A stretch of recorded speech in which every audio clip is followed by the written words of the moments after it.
के मिक्सचर में, तो अब HBr का होमोलिसिस होने लगता है। जबकि लास्ट टर्म तक आपने देखा था कि एल्कीन HBr के संपर्क में यदि आता है, कोई एल्कीन यदि HBr के संपर्क में हम लाते हैं, तो इसमें पाई इलेक्ट्रॉन के डिस्प्लेसमेंट से HBr का हेट्रोलिसिस हो जाता है।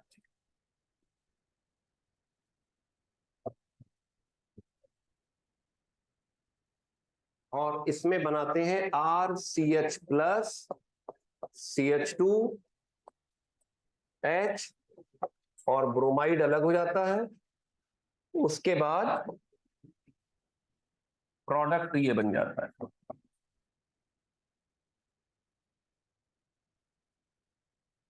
और जनरली मार्कोनिकॉफ रूल लग जाता है। ये तो पढ़ा था, HBr के हेट्रोलिसिस के लिए ड्राइविंग फोर्स इससे आता है। और ध्यान दीजिए ये एक वीक न्यूक्लियोफाइल है। एल्कीन क्योंकि न्यूट्रल है, कोई चार्ज तो है नहीं इसमें, तो वीक न्यूक्लियोफाइल है, तो इसको अटैक करने में आएगी दिक्कत। सॉल्वेंट का रोल सिर्फ इतना है कि वो उसके कांटेक्ट में ले आएगा, लेकिन कोई और रास्ता नहीं है। HBr बॉन्ड टूटे कैसे, तो इसी के पास एक ही ऑप्शन है, भैया हम अटैक करके उसको निकाल रहे हैं। लेकिन यदि परऑक्साइड ले लेते हैं, तो जो परऑक्साइड होता है वो नॉर्मली हम लोग लेते हैं benzoyl peroxide, di benzoyl peroxide.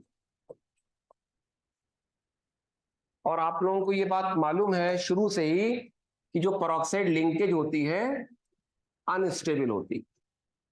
Peroxide linkage is unstable. जिस टेम्परेचर पे ये रिएक्शन करा रहे हैं वो सामान्य टेम्परेचर है, और सामान्य टेम्परेचर भी इसको बर्दाश्त नहीं हो पाता। इसको मतलब फ्रिज में रखा जाता है लो टेम्परेचर पे। तो परऑक्साइड जैसे ही हम रिएक्शन मिक्सचर के पास लाएंगे, ये जो बॉन्ड है इसका हो जाएगा होमोलिसिस। और यहां पर कोई सॉल्वेंट नहीं है, मतलब गैसियस फेज है। एल्कीन गैस है, HBr गैस है, दोनों एक दूसरे के कांटेक्ट में नहीं है। सॉल्वेंट फेज नहीं लिया हमने, परऑक्साइड डाल दिया। भाई साइंटिस्ट ने सोचा एक काम करते हैं, सॉल्वेंट हटाते हैं और परऑक्साइड डाल के देखते हैं। तो परऑक्साइड जब डाला तो परऑक्साइड टूट गया किसमें, रेडिकल में। तो बना दीजिए इससे रेडिकल।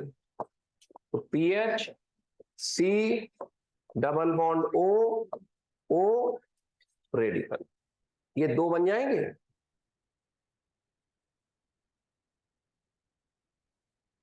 यहां पे होमोलिसिस हो जाता है। अब आप कहोगे सर होमोलिसिस के लिए ड्राइविंग फोर्स कहां से आया, भाई टेम्परेचर से। 25 डिग्री सेल्सियस इसके लिए पर्याप्त टेम्परेचर है, क्योंकि ये अनस्टेबल है। ये कोल्ड कंडीशन में ही इसको प्रिजर्व करके रखते हैं। जैसी रूम टेम्परेचर पे या थोड़ा ज्यादा टेम्परेचर मिला इसको, ये टूट जाएगा, रेडिकल बन गए।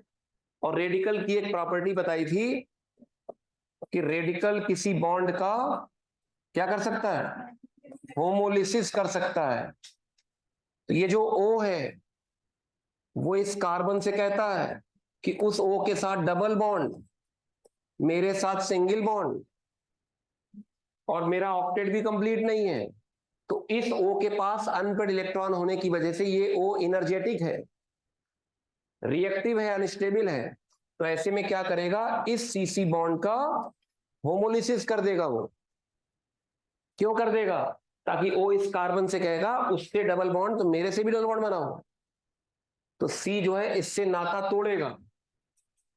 तो इससे नाता तोड़ेगा तो क्या बन जाएगा, PH रेडिकल बन जाएगा, और साथ में कार्बन डाइऑक्साइड गैस बनेगी। और किसी गैस का रिएक्शन में जो बनना है वो उस रिएक्शन को इनकरेज करता है। ये आप सीखोगे थर्मोडायनेमिक्स में कि अगर किसी रिएक्शन में कोई गैस बन रही है तो गैस के फॉर्मेशन से रिएक्शन को ड्राइविंग फोर्स मिलता है। ये बात आपको किसी को मालूम है कि गैस का फॉर्मेशन रिएक्शन को ड्राइविंग फोर्स देता है, और क्या कारण है उसके पीछे, कोई बताएगा?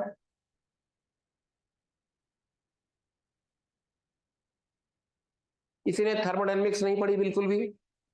एंट्रोपी वर्ड सुना है, डिसऑर्डर वर्ड सुना है, और ये भी आपको पता होगा पूरी यूनिवर्स की एंट्रोपी बढ़ती जा रही है, पूरी यूनिवर्स में डिस्टरबेंस बढ़ता जा रहा है, फ्रॉम माइनस इन्फिनिटी आगे बढ़ता रहेगा, कब तक बढ़ता रहेगा साइंटिस्ट भी नहीं जानते। एंट्रोपी का बढ़ना, डिसऑर्डर का बढ़ना एक नेचुरल प्रक्रिया है। किसी चीज को सजो के रखना, समेट के रखने में दिक्कत आती है, लेकिन ऐसे बिखरा दो, है ना, बाल ऐसे फिर ऐसे बहुत आसान है, उसको सेट करके रखना, एक्सलेट देके सेट कर रहे हो। तो एंट्रोपी मींस डिस्टरबेंस। डिस्टरबेंस जो है जितना बढ़ेगा किसी सिस्टम का, वो प्रोसेस उतना फेवरेबल माना जाता है। तो ये आप सीखोगे थर्मोडायनेमिक्स में कि एंट्रोपी का बढ़ना, डिसऑर्डर का बढ़ना, और गैस अगर बन रही है तो गैस क्या है? डिसऑर्डर्ड है। लिक्विड उससे कम डिसऑर्डर्ड है, सॉलिड वेल डिफाइंड अरेंजमेंट होता है। सॉलिड से लिक्विड, लिक्विड से गैस करोगे तो एंट्रोपी बढ़ती जाती है। तो एंट्रोपी का बढ़ना रिएक्शन को ड्राइविंग फोर्स देता है। और अगर सिंपल टर्म्स में समझना है तो किसी रिएक्शन में अगर गैस निकल रही है तो गैस का निकलना ड्राइविंग फोर्स देता है। तो CO2 का निकलना रिएक्शन को इनकरेज करेगा। पीएच रेडिकल बना, अब पीएच रेडिकल देखिए क्या करेगा। फेनिल रेडिकल, इसके अंदर एनर्जी है, ये क्या करेगा? HBr को देखेगा, और HBr को देख के क्या कहेगा? अरे यार तुम तो स्टेबल हो, हमारे पास अनपेड इलेक्ट्रॉन है। तो रेडिकल किसी बॉन्ड का होमोलिसिस कर देगा। अब प्रश्न ये आता है कि जब फेनिल रेडिकल HBr का होमोलिसिस करेगा तो हम लोग PHBr प्लस H रेडिकल नहीं बनाते हैं, बल्कि क्या बनाते हैं? Benzene plus Br radical. क्योंकि आपको पता होगा H रेडिकल और Br रेडिकल में ज्यादा स्टेबल कौन है? Br radical. जितना साइज बड़ा होता है रेडिकल उतना स्टेबल होता है। जैसे शुरू मैंने आपको बताया था Cl radical, Br radical, I radical, stability का ऑर्डर याद है कुछ? ये भी भूल गए हैं? Larger the size of radical higher will be its stability. क्या ये चीज सबको पता है? स्टेबिलिटी का ऑर्डर Cl Br I।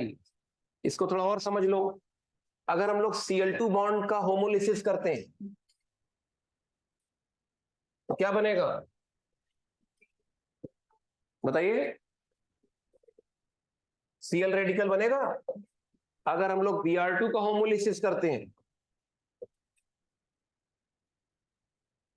तो बनेगा Br रेडिकल। और अगर I2 का होमोलिसिस करते हैं तो क्या बन जाएगा? I radical.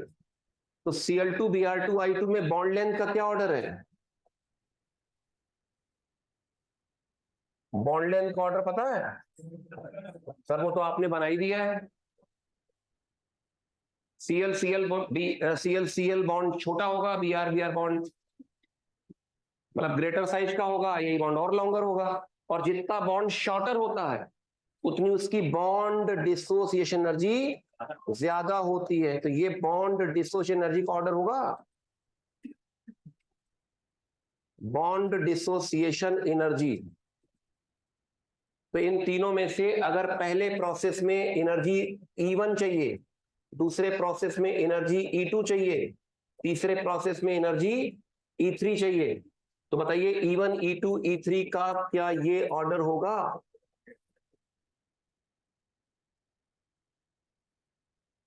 पहले प्रोसेस के लिए एनर्जी मान लो E1 चाहिए, क्योंकि ये एंडोथर्मिक प्रोसेस है ना, एनर्जी देनी पड़ेगी तब तो टूटेगा बॉन्ड। बॉन्ड तोड़ने के लिए एनर्जी देनी पड़ती है, तो पहले वाले प्रोसेस में ज्यादा एनर्जी देनी पड़ेगी, अंतिम प्रोसेस सबसे कम एनर्जी देनी पड़ेगी। तो कौन सा प्रोसेस सबसे डिफिकल्ट है? पहला वाला। Cl रेडिकल का बनना सबसे डिफिकल्ट है, I रेडिकल का बनना सबसे आसान है। तो जिस चीज का बनना सबसे मुश्किल हो मतलब वो अनस्टेबल, जिस चीज का बनना आसान मतलब वो स्टेबल, स्टेबल चीज का बनना आसान होता है। क्या बात समझ में आ रही है? सीएल रेडिकल, बीआर रेडिकल और आई रेडिकल में किसका बनना सबसे ज्यादा मुश्किल है? सीएल रेडिकल का। जिसका बनना मुश्किल वो ज्यादा अनस्टेबल, जिसका बनना आसान वो ज्यादा स्टेबल। तो सीएल बीआर आई में स्टेबिलिटी का ऑर्डर क्लियर है। और रिएक्टिविटी का ऑर्डर क्या होगा? इसका उल्टा, ये रिएक्टिविटी का ऑर्डर होगा। ये बहुत काम आएगा हम लोग को वेरियस रिएक्शंस को समझने में। कई लोग केवल नोट कर रहे हैं अपने दिमाग की कुंडी बंद करके, दिमाग बिल्कुल ओपन रखिए। बहुत साधारण चीजें हैं, मतलब अगर हम यशवीर को समझाना चाहे वो भी समझ जाएंगे, इतनी आसान चीजें हैं ये, मैंने देखा है समझा के। ये तो हम उनको मौका नहीं दे रहे हैं। वहां देखा मिश्रा जी को, वो एक दिन केमिस्ट्री पढ़ा रहे थे उस बिल्डिंग। मिश्रा जी जानते हो ना? तो मिश्रा जी नहीं जानते?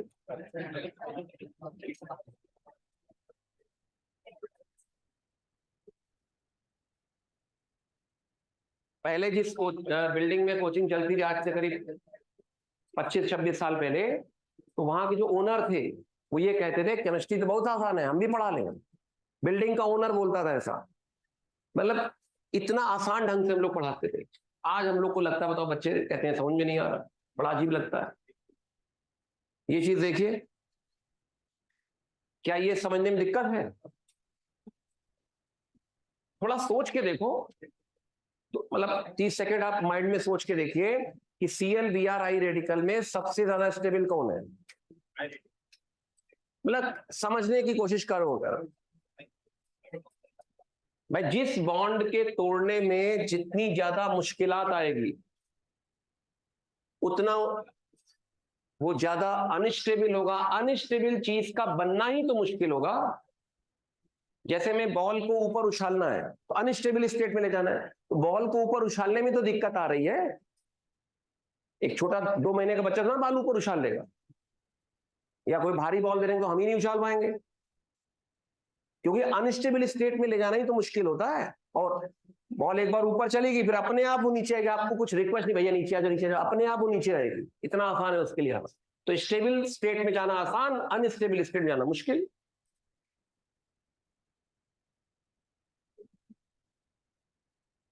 इतना क्लियर है? अब ये बताइए, जो H2 की बॉन्ड डिसोसिएशन एनर्जी है वो I2 से भी ज्यादा होगी।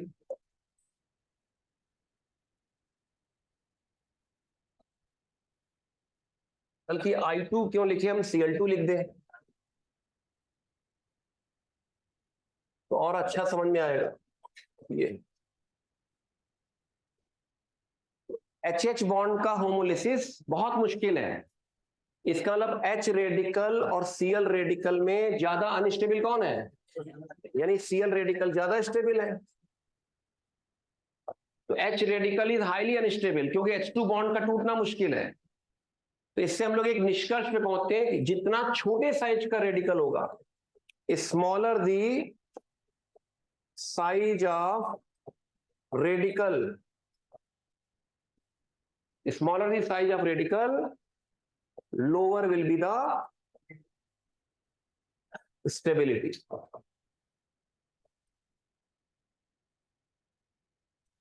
देखिए जैसे मान लो Cl रेडिकल है, ये सपोज Cl रेडिकल है और ये सपोज I रेडिकल है,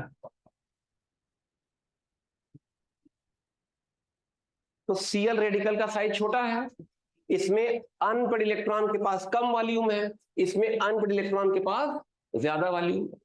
जितने ज्यादा वॉल्यूम में इलेक्ट्रॉन डिलोकलाइज होगा उतनी स्टेबिलिटी ज्यादा होगी। तो ये स्टेबिलिटी का ऑर्डर समझ में आ रहा है? तो कई तरीकों से हम लोगों ने एक निष्कर्ष निकाल लिया कि H रेडिकल हाईली अनस्टेबल है। तो अब आप समझ गए ये प्रोसेस क्यों हम नहीं लिख रहे हैं, क्योंकि H रेडिकल हाईली अनस्टेबल है, और हाईली अनस्टेबल चीज का बनना ज्यादा मुश्किल होगा।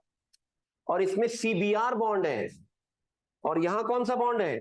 CH बॉन्ड है। CH और CBr में कौन सा बॉन्ड शॉर्टर है?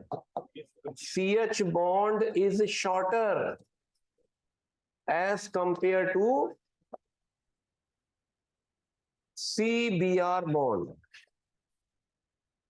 और जितना शॉर्टर बॉन्ड होगा उतना स्टेबल होगा। Shorter bond, stronger bond, longer bond, weaker bond. दो छोटे बच्चों के बीच में जब बॉन्ड बनता है तो स्ट्रॉन्ग बॉन्ड होता है, उनके भी दोस्ती मजबूत होती है। मम्मी पापा मना कर रहे नहीं उसके साथ मत खेलो, वो इस तरह का वो उस तरह का, उसके पापा इसे उसके पापा नहीं, वो खेलते हैं। और बड़े लोगों के बीच बॉन्डिंग उतनी ही डिफिकल्ट होती है। ऐसे ही जितना छोटे साइज के एटम्स होंगे बॉन्ड उतना स्ट्रॉन्ग होगा। यहां तक क्लियर है बेटा? अब फिर समझो इसको। हमने जैसे ही पेरोक्साइड लिया तो पेरोक्साइड अपने रेडिकल्स में टूटा, फिर रेडिकल में इंट्रामॉलिक्यूलर प्रोसेस हुआ, क्योंकि CO2 थी गैस, वो पीएच के साथ बंधी हुई थी। गैस उड़ना चाहती है, मुझे उड़ना है, इस रेडिकल ने चुल्ल मचाई, गैस उड़ गई, ये रेडिकल बन गया। फिर उस रेडिकल ने क्या किया? HBr का होमोलिसिस कर दिया, Br रेडिकल बन गया। अब Br रेडिकल क्या करेगा? जो एल्कीन है, एल्कीन में पाई बॉन्ड का होमोलिसिस कर देगा। तो बनाइए इससे। रेडिकल क्या करता है? रेडिकल के बारे में आपको दो बातें बताई थी। एक, रेडिकल कपलिंग कर सकते हैं, दूसरा रेडिकल किसी बॉन्ड का होमोलिसिस कर सकता है। तो Br रेडिकल ने एल्कीन के पाई बॉन्ड का होमोलिसिस कर दिया। तो इससे बनाइए, फिर से देखिएगा। हमने सिस्टम में पेरोक्साइड डाला, पेरोक्साइड जैसे ही सिस्टम में आया उसने देखा यहां तो टेम्परेचर यार ज्यादा लग रहा है, पहले तो हम फ्रिज में थे, अच्छा खासा स्टेबल थे, अब तो ये बाहर आ गए अनस्टेबल। किसमें टूटा? रेडिकल में टूटा। रेडिकल ने क्या देखा? HBr का होमोलिसिस करके क्या बना दिया? Br radical. फिर Br रेडिकल ने क्या किया? एल्कीन के पाई बॉन्ड का होमोलिसिस कर दिया। अब जब एल्कीन के पाई बॉन्ड का होमोलिसिस होगा तो दो पॉसिबिलिटीज हैं, या तो ये बने या ये बने। यही दो पॉसिबिलिटीज तो होंगी बेटा। जब इस पाई बॉन्ड का होमोलिसिस कराएंगे तो Br अगर इससे चिपक गया तो यहां रेडिकल बन जाएगा, और अगर Br इससे चिपका तो ये रेडिकल बन जाएगा। देखिए इन दोनों में से कौन ज्यादा स्टेबल है? ये सेकेंडरी रेडिकल है, और ये कैसा रेडिकल है? प्राइमरी रेडिकल है। और हम सब जानते हैं कि टर्शरी रेडिकल सबसे ज्यादा स्टेबल होता है, उससे कम सेकेंडरी रेडिकल, उससे कम प्राइमरी रेडिकल, और सबसे कम मेथिल रेडिकल। ये स्टेबिलिटी का ऑर्डर है।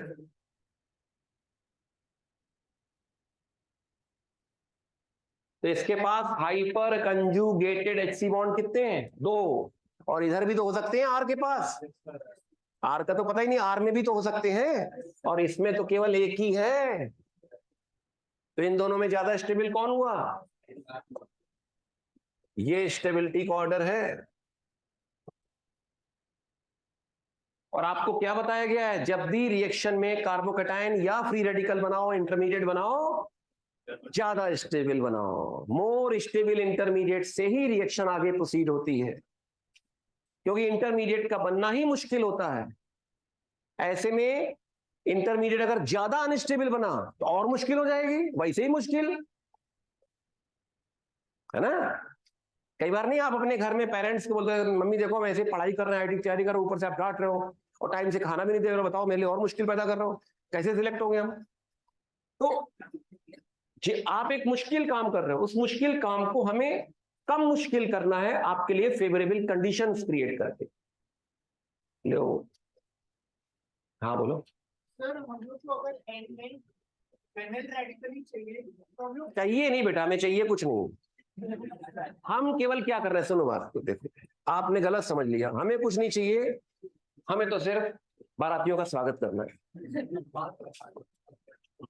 देखिए आप समझिए एक बार फिर से, हमारे पास एल्कीन है, HBr है, परऑक्साइड है, और ये प्रोडक्ट है, ठीक।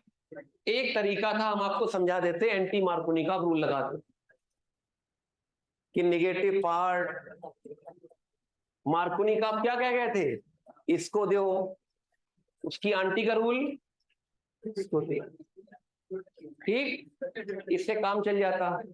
लेकिन मान लो सवाल ऐसे आ जाता,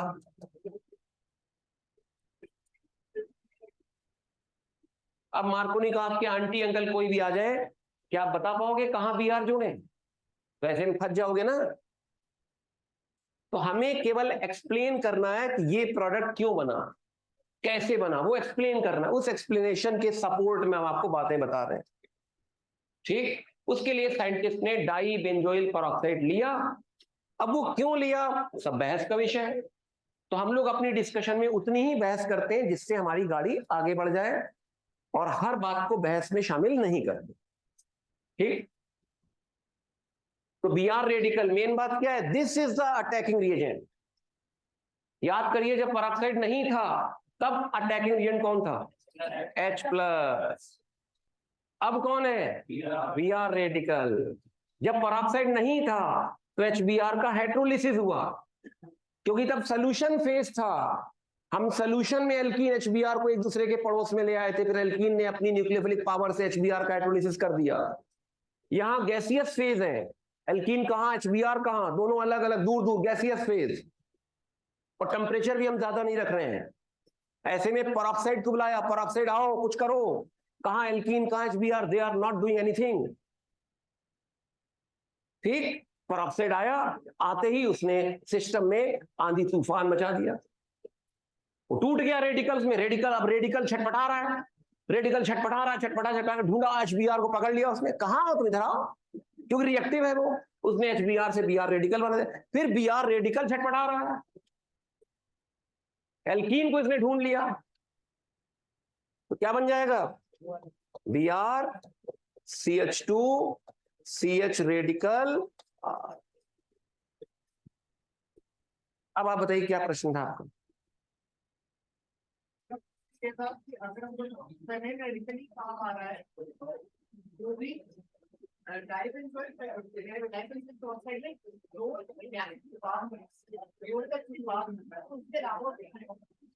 उसके अलावा आप क्या चाहते हो, आप क्या चाहते हो बताओ, जो चाहते हो वो करवा देते हैं, ये सिलेबस से हटवा देते हैं। तो बताओ कौन सा परऑक्साइड लें, आप बताओ, नहीं पता ना। अब समझो बात को, ये छोटी छोटी बातें समझोगे ना बेटा, कोर्स के लिए 4 साल चाहिए कम से कम। चलो, लेकिन फिर भी आपके मन में एक जिज्ञासा उत्पन्न हुई है, इसमें रेजोनेंस है कि नहीं, बस इसीलिए हमने ऐसा परऑक्साइड लिया ताकि रेडिकल बन पाए। रेडिकल में रेजोनेंस होगा तो उसका बनना फेवरेबल होगा। हम लेने को H2O2 भी ले सकते थे, हाइड्रोजन परऑक्साइड, इससे क्या बनता, OH रेडिकल, लेकिन इसमें रेजोनेंस नहीं है, इसलिए हम लोग इसको प्रिफर करते हैं। ऐसे और भी परऑक्साइड हैं, लेकिन हम लोग के सिलेबस में ये है, तो ये रेजोनेंस के द्वारा स्टेबलाइज हो रहा है, इसलिए इसका बनना फेवरेबल है। उसके बाद इसमें से CO2 गैस निकल के फेनिल रेडिकल बन गया, फिर फेनिल रेडिकल अटैक कर। और भी कारण है बहुत सारे, कहां तक एक एक कारण जानोगे यार।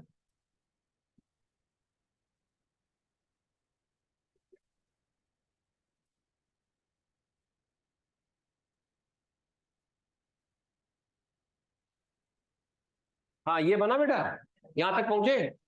अब देखिए क्या होगा, जो ये RCH रेडिकल CH2Br है, अब ये क्या करेगा, HBr का होमोलिसिस करके क्या बना देगा, CH2 Br plus Br radical. इस तरह से ये प्रोडक्ट फॉर्मेशन समझ में आया आपको? अभी भी नहीं समझ में आया? एक बार फिर से देखिए, एल्कीन की रिएक्शन HBr के साथ परऑक्साइड की प्रेजेंस में करा रहे हैं, तो कौन सा प्रोडक्ट बनता है, किस रूल से बनता है? एंटी मार्कोनिकॉफ रूल से ये प्रोडक्ट बनता है। ठीक, अब इसके सपोर्ट में हमें लिखनी है मैकेनिज्म की ये कैसे बना। और परऑक्साइड हम लोग लेते हैं कैटालिटिक अमाउंट में, परऑक्साइड लेते हैं कैटालिटिक अमाउंट में, मतलब जरा से अमाउंट में। ये समझते हैं ना, कैटालिटिक अमाउंट जरा से अमाउंट में। ये दोनों भरपूर हैं, ये लाखों करोड़ों अरबों मॉलिक्यूल्स हैं, ये 100-200 मॉलिक्यूल्स हैं। तो परऑक्साइड किसमें टूटा बताओ? रेडिकल में। अब रेडिकल ने क्या किया, HBr का होमोलिसिस किया, तो बन गया Br रेडिकल। अब आप एक चीज समझिएगा, परऑक्साइड हमने लिया था जरा सा, तो जरा सा रेडिकल बना होगा। अगर ये जरा सा लिया तो जरा सा रेडिकल बना। जरा से रेडिकल ने भरपूर HBr में से थोड़ा सा HBr पकड़ा और थोड़ा सा Br रेडिकल बना दिया। उस थोड़े से Br रेडिकल ने जरा सी एल्कीन पकड़ के क्या बना दिया, जरा सा ये रेडिकल बना दिया। अब ये रेडिकल क्या करेगा, HBr भरपूर पड़ा हुआ है, जरा से तो खर्च हुआ। अब ये रेडिकल क्या करेगा, जरा से HBr को पकड़ के क्या बना देगा, प्रोडक्ट। उसका अमाउंट भी तो जरा सा ही होगा। और क्या प्रकट हो गया, जो Br रेडिकल यहां खत्म हो गया था वो प्रकट हो गया। फिर वो दोबारा एल्कीन के जरा से अमाउंट को पकड़ेगा, फिर ये जरा सा बनाएगा, फिर वो जरा से HBr को पकड़ के जरा सा प्रोडक्ट बनेगा, फिर वो लौट आया। ये प्रोसेस लगातार चलता रहेगा और जरा जरा करके बहुत सारा ये प्रोडक्ट बन जाएगा। ऐसी रिएक्शंस को बोलते हैं चेन रिएक्शंस। बेटा पहले समझ लो यार, तुम लोग थोड़ा गाड़ी तो आगे बढ़ने दो। This is called free radical addition reaction, chain reaction बोलते हैं। परऑक्साइड इसमें हम लोग लेते हैं कैटालिटिक अमाउंट में, जरा सी मात्रा में लेते हैं, तो ऐसे में जरा सा Br रेडिकल बनेगा। वो जरा सा Br रेडिकल जरा से एल्कीन पकड़ के जरा से ये बनाया, फिर जरा से ने जरा से HBr को पकड़ के जरा सा प्रोडक्ट, फिर जरा सा Br रेडिकल। फिर ये प्रोसेस लगातार ऐसे चलता रहेगा ये बनता है। अब बताओ, एक्चुअली इस रिएक्शन में फिर से एक Br रेडिकल तो बच जाएगा ना पूरी रिएक्शन। अरे बचने दो यार, ऐसे तो बहुत कुछ होता है। हमें तो इस प्रोडक्ट के फॉर्मेशन को एक्सप्लेन करना है। इस प्रोडक्ट के फॉर्मेशन को बेटा एक्सप्लेन करना है हमें। आप समझ नहीं रहे बात को। How this product is form, this is a supporting mechanism. ये कोई सच्चाई थोड़ा है, this is a probable mechanism. What is mechanism? Mechanism is a logical guess कि कैसे रिएक्शन हो रही होगी। हमसे क्वेश्चन एग्जाम में क्या पूछे जाएंगे, जो आप पूछ रहे हैं वो थोड़ा एग्जाम में क्वेश्चन पूछा जाएगा। उसमें पूछा जाएगा कि परऑक्साइड का रोल क्या है, तो आप कहेंगे परऑक्साइड का रोल है HBr का होमोलिसिस करना। क्यों HBr का उसने होमोलिसिस कर दिया? क्योंकि परऑक्साइड से रेडिकल्स बने, परऑक्साइड रेडिकल बना के आगे प्रोसीड कर रहा है। समझ गए बेटा? अरे ये बचता है, बचने दो, उससे आपको क्या परेशानी है। पढ़ने की अप्रोच बेटा थोड़ी सही करो। ऐसे कहां तक एक ही रिएक्शन पे कितने घंटे में जाना चाहते हो? अगर ये बच गया तो आपको उससे क्या नुकसान है बताओ? हम ये थोड़ा कह रहे नहीं बचा, हमने तो कहा क्या खत्म हो गया, नहीं कहा ना। कुछ हमने बोला? हमने तो बोला ये प्रोडक्ट बना। जिस चीज पे हमें फोकस करना है, ये जो रिएक्शन है, इससे अच्छा क्या करो, एल्कीन की रिएक्शन HBr के साथ पेरोक्साइड की प्रेजेंस में आएगी, तो क्या बना दोगे, RCH2। कौन सा रूल लगाते हैं? लगाओ फिर एंटी, मत पढ़ो डिटेल मैकेनिज्म अगर यही सब करना है तो। जो बताया जा रहा है उसको समझना है आपने, जो बताया जा रहा है, जो नहीं बताया जा रहा है उसको तुम लोग पूछते हो। कैसे पढ़ोगे बेटा ये? जो चीज डिस्कस हो रही है उस पर फोकस करना है। Br रेडिकल बच गया, वो क्या करेगा? ऐसे तो क्लास में हम छुट्टी करते थे, उसके बाद तुम लोग क्या करते हो? हम पढ़ाते थोड़ी रहते हैं, 2 घंटे बाद 2.5 घंटे बाद छुट्टी, फिर अगले टर्म पे क्लास चलती है। अब Br रेडिकल जो बच गया आगे कुछ करेगा वो।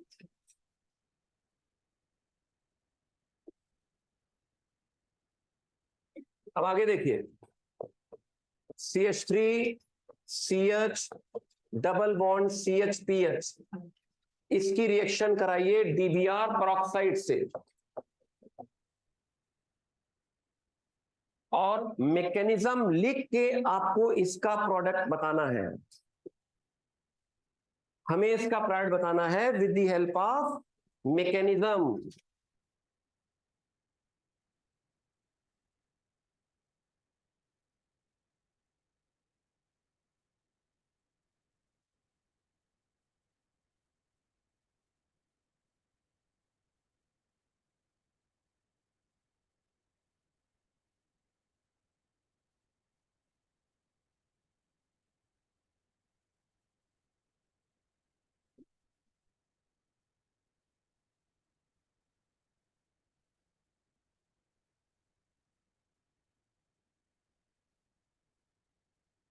PBr is going into homolysis or heterolysis. The driving force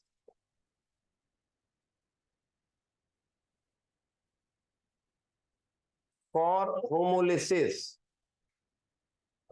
of DBr comes from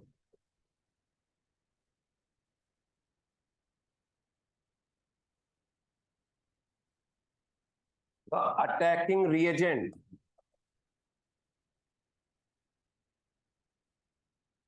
in this reaction is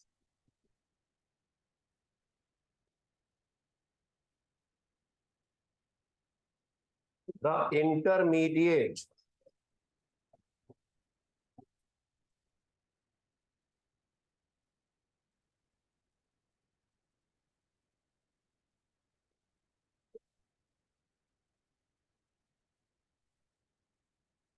ये 4 क्वेश्चन है इसके रिगार्डिंग, इनके जवाब आपको देने हैं।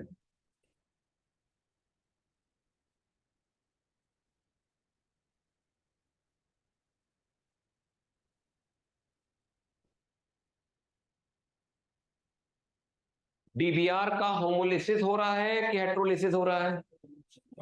होमोलिसिस। उसके लिए ड्राइविंग फोर्स कहां से आएगा? रेडिकल प्रोड्यूस्ड फ्रॉम peroxide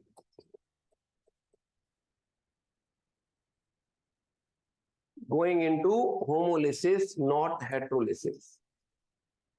जब पेरोक्साइड नहीं होता था तब हम लोग सॉल्यूशन फेज में रिएक्शन कराते थे, क्योंकि सॉल्यूशन फेज में सॉल्वेंट जो है एल्कीन और DBr को एक दूसरे के कांटेक्ट में ले आता था, और कांटेक्ट में जैसे ही ले आता था तो एल्कीन की न्यूक्लियोफिलिक अप्रोच से डी पर अटैक होकर ब्रोमाइड निकल जाता था, रिएक्शन आगे बढ़ जाती थी। लेकिन यहां पर हम लोगों ने सॉल्यूशन फेज में नहीं करा रहे रिएक्शन, गैसियस फेज में करा रहे हैं, इसीलिए पेरोक्साइड लेके रिएक्शन को इनिशिएट कर रहे हैं। पेरोक्साइड ने रेडिकल प्रोड्यूस किया, रेडिकल ने DBr का होमोलिसिस किया। अटैकिंग एजेंट कौन होगा? ये चीजें आपको सीखनी है, इस पे फोकस करिए, ध्यान दीजिए इस पे। जितना ज्यादा ध्यान दोगे सिलेबस जल्दी आगे बढ़ेगा, अच्छे से समझ में आएगा, क्वेश्चन होने लगेंगे। और हमें क्या चाहिए बताओ?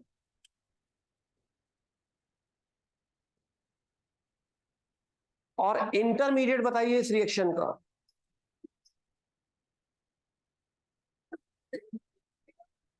ये जो बेंजीन रिंग है, CH double bond CH CH3 Br radical,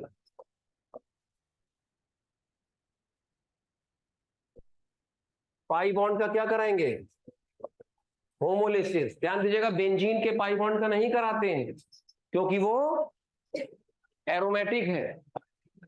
तो Br रेडिकल इससे चिपकेगा कि उससे चिपकेगा, लेफ्ट से कि राइट से? राइट से Br रेडिकल अटैच होगा ताकि उससे जो कार्बोकैटायन सॉरी उससे जो फ्री रेडिकल बने वो फ्री रेडिकल रेजोनेंस के द्वारा अपने अनपेड इलेक्ट्रॉन को डीलोकलाइज करा सके। जनरल रूल क्या है रिएक्शन की मैकेनिज्म को लिखने का?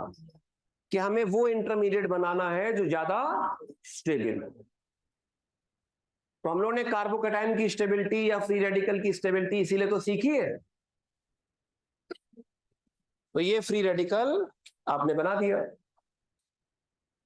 क्या इसमें रेजोनेंस पॉसिबल है? इसमें हाइपर कंजुगेशन क्या पॉसिबल है? बता बेटा, कितने हाइपर कंजुग बॉन्ड्स होंगे? 0 1 2 की 4? आप बताइए। 0 1 2 की 4 number of hyper conjugate bonds. आप बताइए। 0 1 2 की 4 1 एक होगा ये वाला। तो हाइपर कंजुगेशन भी है, रेजोनेंस भी है। और अगर हम Br यहां चिपका देते तो जो रेडिकल बनता क्या वो रेजोनेंस कर पाता? नहीं कर पाता। अब आगे क्या करेंगे? आगे बताइए क्या करेंगे? अगला स्टेप क्या होता है? इस रेडिकल के द्वारा DBr का होमोलिसिस हो जाए। बना दीजिए प्रोडक्ट। यहां क्या आंसर लिखा जाएगा बेटा? CH3 CH Br CHD। क्या यही आंसर आएगा?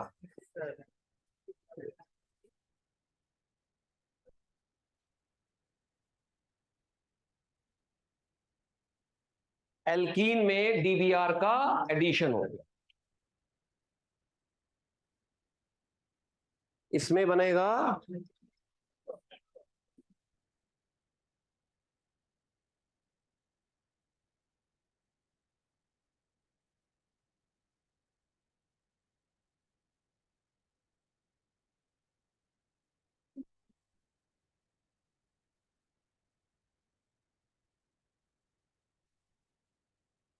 अब आप एक काम करिए, ये जो PH CH double bond CHMe है इसकी रिएक्शन DBr से कराइए जबकि परऑक्साइड नहीं है,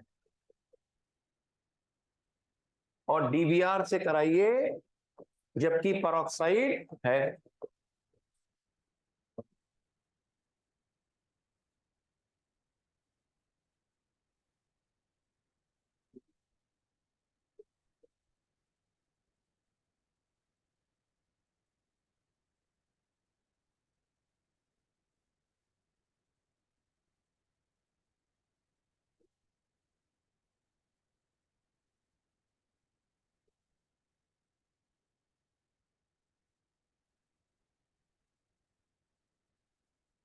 तो राइट वाली रिएक्शन में इसको हम नाम दे रहे हैं रिएक्शन 1। राइट वाली रिएक्शन को लिखना है रिएक्शन 1 और लेफ्ट वाली रिएक्शन को लिख रहे हैं रिएक्शन 2।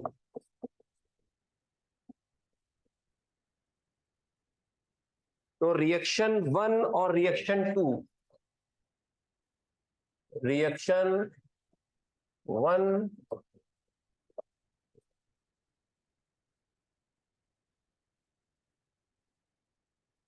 तो बताइए रिएक्शन 1 में हेट्रोलिसिस हो रहा है कि होमोलिसिस? हेट्रोलिसिस। और रिएक्शन 2 में होमोलिसिस।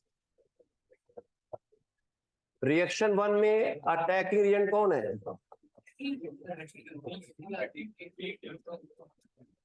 D प्लस, और इसमें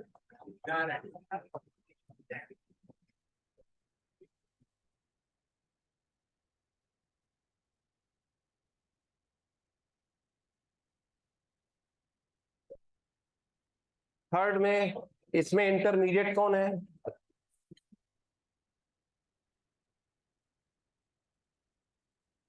रिएक्शन 1 में इंटरमीडिएट बताइए।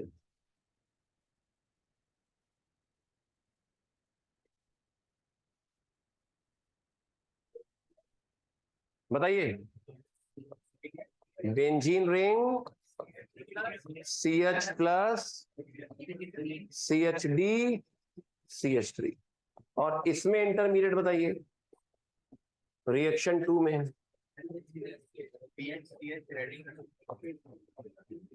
Benzene ring CH radical CHBr CH3।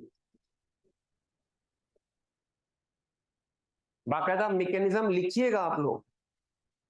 Reaction 1 में D प्लस अटैक करेगा, रिएक्शन 2 में Br रेडिकल अटैक करेगा। Br रेडिकल कहां से आया? DBr के होमोलिसिस से। होमोलिसिस के लिए परऑक्साइड लिया गया। अब फोर्थ में product PH CH Br CHD CH3, और इसमें प्रोडक्ट क्या होगा? PH CHD CHBr CH3।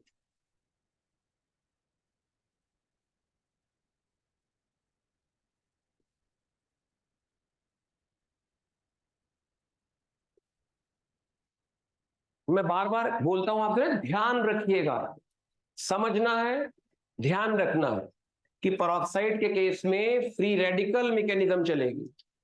DBR का होमोलिसिस होगा, या HBr हो, DBr हो, TBr हो।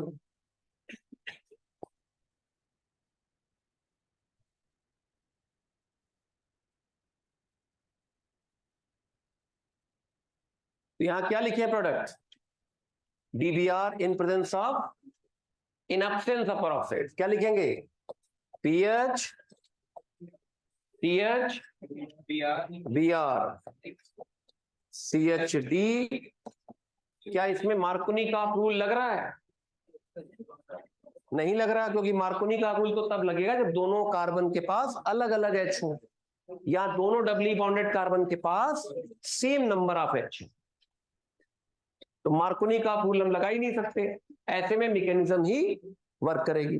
इसमें क्या लिखेंगे answer? PH CHD CHBr CH। Clear?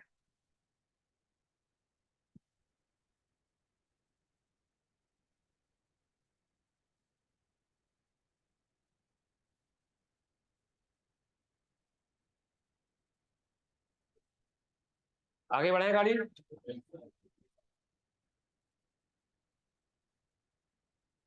अब एक बात और नोट कर ले कि in case of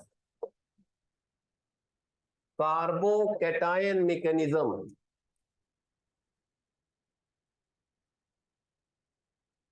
carbocation mechanism में रीअरेंजमेंट्स में ऑकर। कार्बोकैटायन मैकेनिज्म में रीअरेंजमेंट संभव है। In free radical mechanism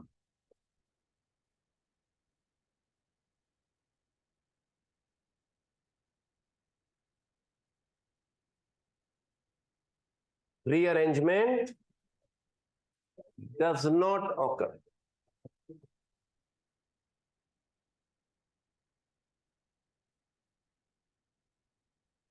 carbocation में रीअरेंजमेंट पॉसिबल है और फ्री रेडिकल में रीअरेंजमेंट नहीं होंगे।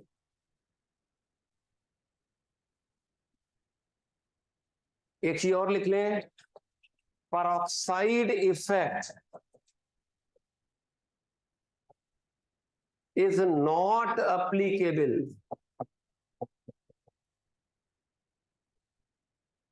in case of HCl and HI. Peroxide effect is not applicable in case of HCl and HI. ये भी समझना पड़ेगा कि peroxide इफेक्ट केवल HBr में लग रहा है। मतलब अगर आप HCl या HI लोगे और साथ में peroxide ले लेंगे तो इफेक्ट उसका नहीं लगेगा। प्रोपीन की रिएक्शन हमने HCl से कराई, नो peroxide, और HCl से करा रहे हैं peroxide की वजह से।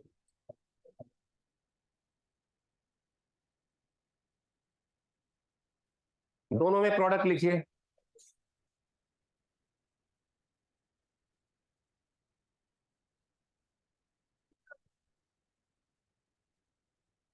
अभी इसको समझेंगे हम लोग कि HCl में peroxide इफेक्ट क्यों नहीं लगता है, लेकिन अभी आपने जाना है कि HCl में peroxide इफेक्ट नहीं लगता है।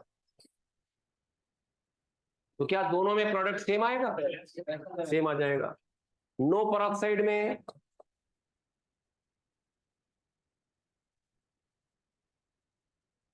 चाहे peroxide हो चाहे ना हो, प्रोडक्ट वही रहेगा, मैकेनिज्म भी वही रहेगी। मतलब HCl में peroxide का असर ही नहीं होता है, ऐसे ही HI में भी नहीं होता, केवल HBr में होता।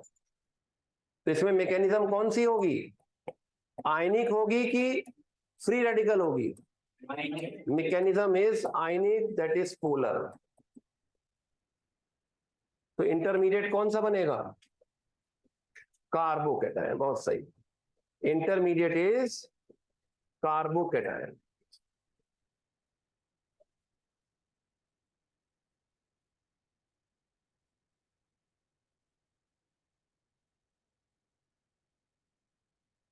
दूसरी बात कि रीअरेंजमेंट peroxide इफेक्ट में नहीं होगा। तो देखिए, मान लीजिए हमारे पास ये एल्कीन है और इसकी रिएक्शन आपने करा दी HBr peroxide के साथ, और एक बार करा दी DBr नो peroxide।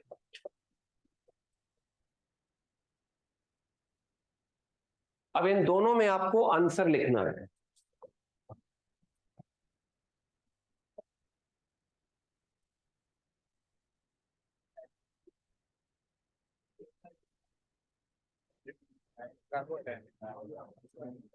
तो क्या फैक्ट आपने क्या जाना कि peroxide की प्रेजेंस में जब HBr या DBr रिएक्शन करेगा तो फ्री रेडिकल मैकेनिज्म होगी, रीअरेंजमेंट नहीं होगा। रीअरेंजमेंट कब होगा? जब कार्बोकैटायन बनेगा। तो इस आधार पे P1 P2 के आंसर आप लिखो।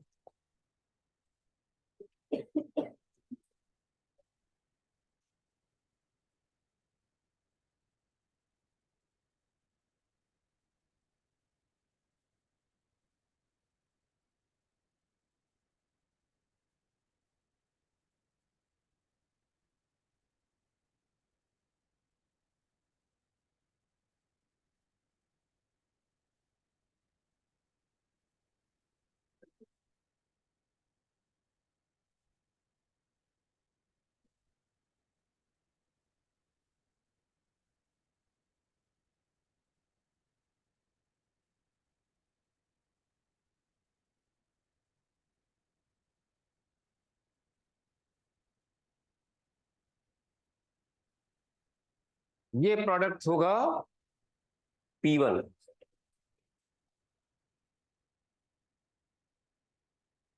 मतलब इसमें आपने सिंपली क्या किया? एंटी मार्कोनिकॉफ रूल लगा दिया।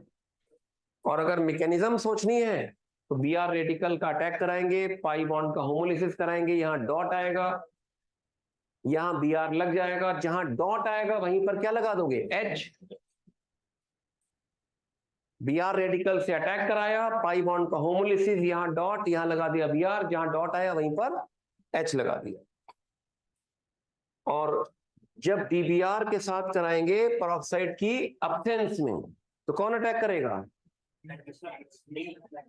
इसमें अटैक करेगा डी प्लस। भले देखिए यहां पे सॉल्वेंट नहीं लिखा है, लेकिन एज्यूम्ड होगा कि सॉल्वेंट है, तो डी प्लस अटैक करेगा। इस केस में क्या करेंगे, पाई इलेक्ट्रॉन का डिस्प्लेसमेंट होगा, क्या बनेगा, Me2CH, CH प्लस CH2D।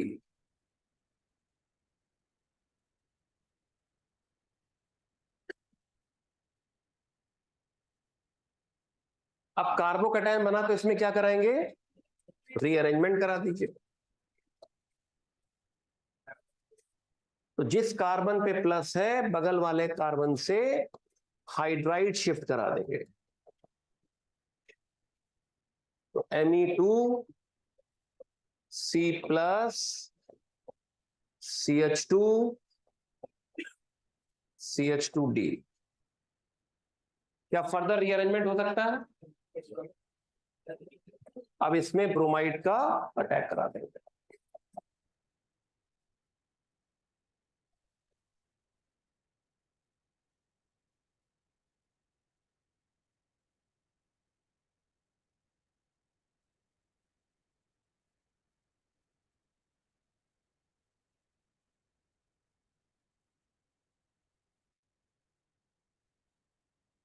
तो P1 का आंसर क्या लिखेंगे, Me2CH CH2 CH2Br, और इसका आंसर क्या आएगा, Me2CBr CH2 CH2D।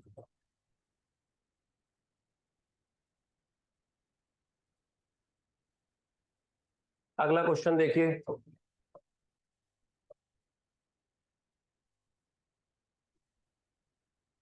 इसकी रिएक्शन करानी है HBr के साथ,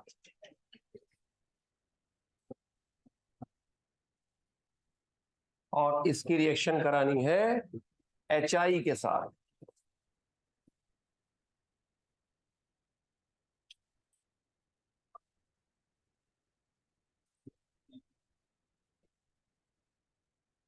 इन दोनों में ही प्रोडक्ट लिखेंगे सभी लोग।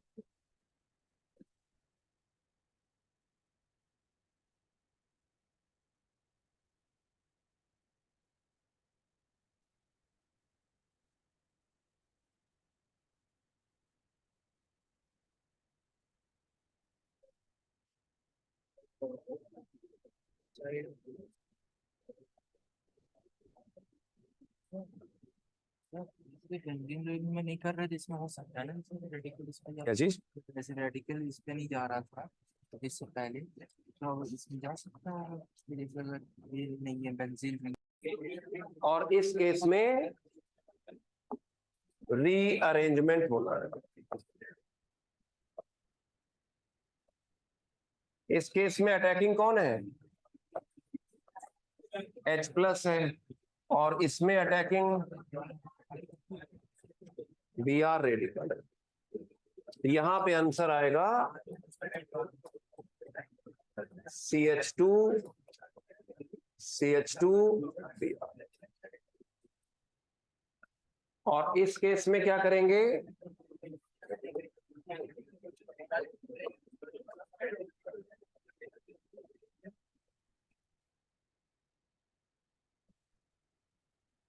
लगभग सबने सही लिखा था, CH प्लस CH2H। अब इसमें हाइड्राइड की शिफ्टिंग करा देंगे। अभी फिलहाल इसके पास कितने हाइपर बॉन्ड्स हैं, 4 हैं। ये सेकेंडरी कैटायन है, और HC हाइपर बॉन्ड्स है 4। अब हाइड्राइड शिफ्ट से क्या बन जाएगा,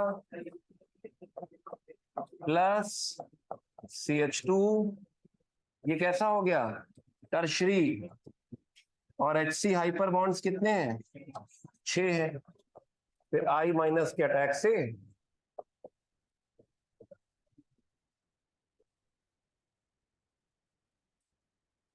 अब इसमें ये समझते हैं कि HCl और HI में पेरोक्साइड इफेक्ट क्यों एप्लीकेबल नहीं है।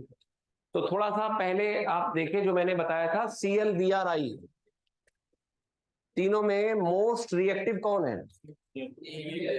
Cl रेडिकल, Br रेडिकल और I रेडिकल में मोस्ट रिएक्टिव कौन है? Cl है। I रेडिकल है मोस्ट स्टेबल। ध्यान दीजिएगा, Br बीच में आ रहा है। Br न तो मोस्ट स्टेबल है न मोस्ट रिएक्टिव है, बीच में आ रहा है। अब ये आप चेक करो कि पेरोक्साइड वाली मैकेनिज्म में हो क्या रहा है। जो पेरोक्साइड है वो तो रेडिकल प्रोड्यूस कर दे रहा है। अब वो रेडिकल फर्दर क्या करेगा? HCl HBr HI का होमोलिसिस करके Cl Br I रेडिकल बनाना चाहेगा। अब ये बताइए HCl में पेरोक्साइड इफेक्ट क्यों नहीं लगता? क्योंकि HCl का बॉन्ड है स्ट्रॉन्ग। तीनों में HCl HBr HI, तीनों में सबसे स्ट्रॉन्ग बॉन्ड कौन है? HCl है। तो HCl के केस में Cl रेडिकल का बनना मोस्ट डिफिकल्ट है। HCl में पेरोक्साइड इफेक्ट क्यों नहीं लग रहा? क्या कारण लिखेंगे? लिखिए, इन case of HCl peroxide effect is not applicable.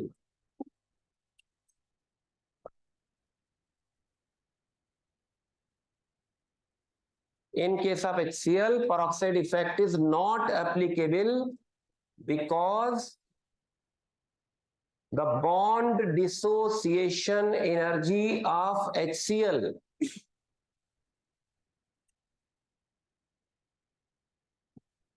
because the bond dissociation energy of HCl is maximum among HCl, HBr and HI.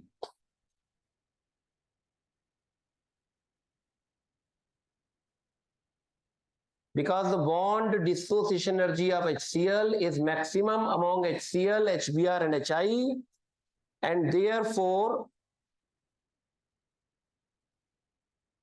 formation of Cl radical,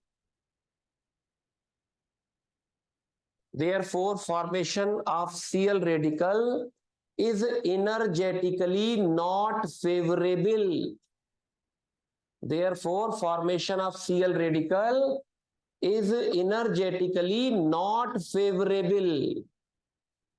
फिर समझिए इसको, HCl, HBr, HI में HCl का बॉन्ड सबसे short है, bond dissociation energy ज्यादा है, जिसके कारण HCl का होमोलिसिस मुश्किल है, Cl रेडिकल का बनना इनर्जेटिकली फेवरेबल नहीं है। जब Cl रेडिकल ही नहीं बनेगा तो ऐसे में आगे रिएक्शन प्रोसीड ही नहीं हो पाएगी, क्योंकि पेरोक्साइड इफेक्ट का मैकेनिज्म अगर देखो तो Br रेडिकल ही तो आगे रिएक्शन कर रहा है। जब तक Br रेडिकल नहीं प्रोड्यूस होगा तब तक आगे रिएक्शन नहीं हो पाएगी।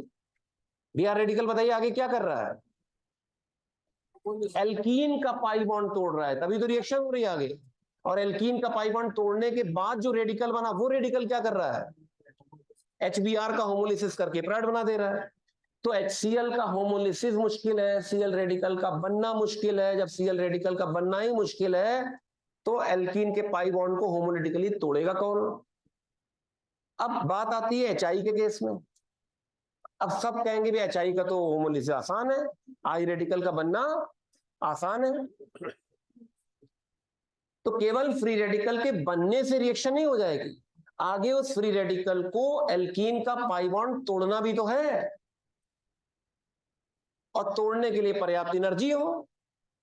तो HI का होमोलिसिस तो आसानी से हो गया, I रेडिकल आसानी से बन तो गया, लेकिन वो आगे एल्कीन के पाई बॉन्ड को तोड़ने में उतना सक्षम नहीं है। एल्कीन के पाई बॉन्ड का वो होमोलिसिस नहीं कर पाता क्योंकि वो पर्याप्त स्टेबल है, उसके अंदर एनर्जी कम है। भले पाई बॉन्ड है, वीक बॉन्ड है, लेकिन उस वीक पाई बॉन्ड को तोड़ना भी I रेडिकल के लिए मुश्किल हो गया।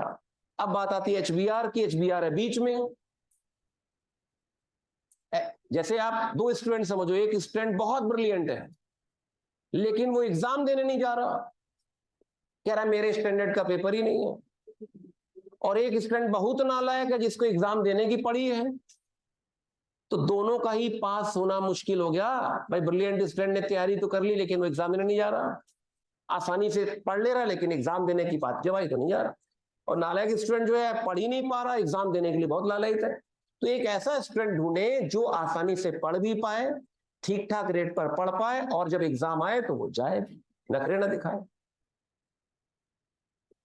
HCl HI क्या हो गए? दो एक्सट्रीम केसेस हो गए।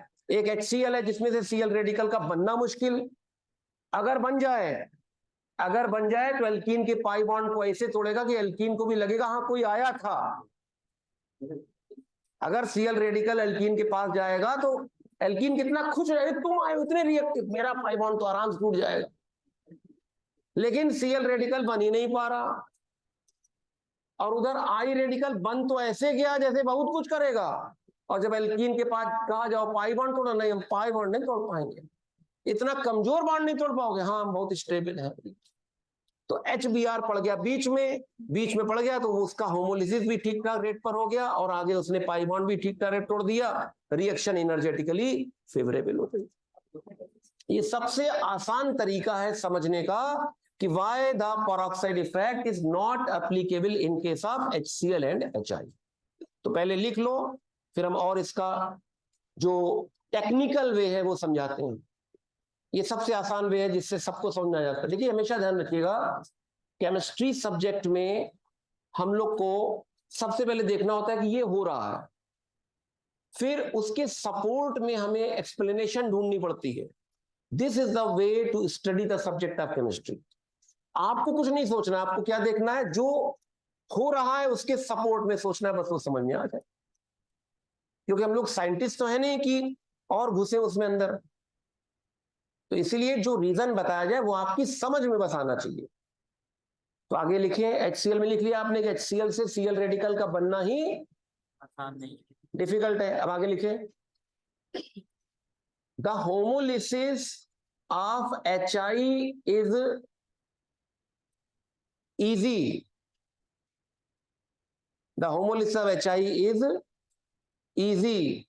That is formation of I radical is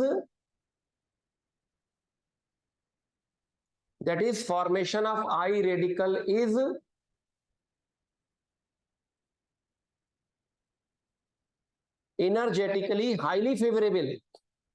That is formation of I radical is energetically highly favorable. मतलब आई रेडिकल का बनना एनर्जेटिकली बहुत फेवरेबल है, बहुत आसानी से बन जाएगा, कम एनर्जी देके ही बन जाएगा। That is the formation of I radical is energetically highly favourable, but I radical is not as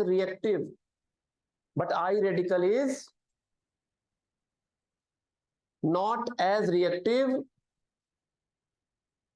to create homolysis of pi bond of alkene.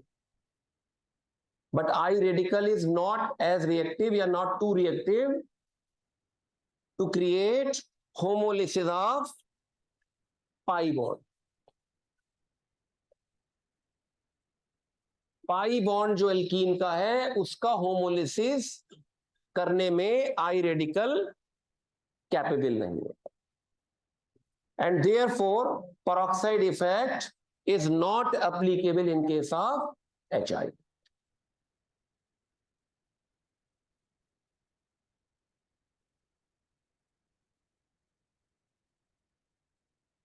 अब हम लोग इसको थोड़ा टेक्निकल टर्म्स में लिखेंगे जो थोड़ा सा मुश्किल लगेगा आपको। ये समझ में आ गया कि HCl में पेरोक्साइड इफेक्ट क्यों नहीं लगता है? क्या कहोगे? क्योंकि HCl का होमोलिसिस मुश्किल है, Cl रेडिकल का बनना मुश्किल है। जब वो बन ही नहीं रहा तो आगे रिएक्शन कैसे करेगा? बना ही नहीं है। HI का होमोलिसिस आसान है, I रेडिकल का बनना बहुत आसान है, लेकिन I रेडिकल की रिएक्टिविटी कम है, स्टेबिलिटी ज्यादा है, एल्कीन के पाई बॉन्ड को तोड़ने में भी लाले पड़ रहे हैं उसको। HBr पड़ गया बीच में, उसका होमोलिसिस भी HCl की तरह मुश्किल नहीं है, और Br रेडिकल I रेडिकल की तरह सुस्त नहीं है। HBr का होमोलिसिस HCl की तरह मुश्किल नहीं है, Br रेडिकल का बनना Cl रेडिकल की तरह मुश्किल नहीं है, और Br रेडिकल I रेडिकल की तरह सुस्त नहीं है।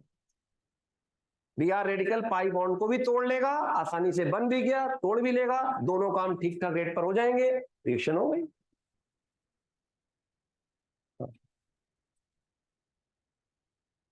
बेटा HF की तो हम लोग बात ही नहीं करते ना, क्योंकि उसकी रिएक्शन हाईली एक्सोथर्मिक होती है, लैब में आग लग जाती है। क्या चाहते हो आप, ये हाल ना बचे। HF के साथ तो रिएक्शन हम लोग पढ़ते ही नहीं, जो चीज हम लोग पढ़ते ही नहीं है उसके बारे में चर्चा ही क्यों करें। क्योंकि हमने आपसे फीस ली है IIT की तैयारी कराने के लिए, और किसी एग्जाम के लिए थोड़ा ना हम लोग काम कर रहे हैं कि IAS की तैयारी कर रहे हैं हम लोग।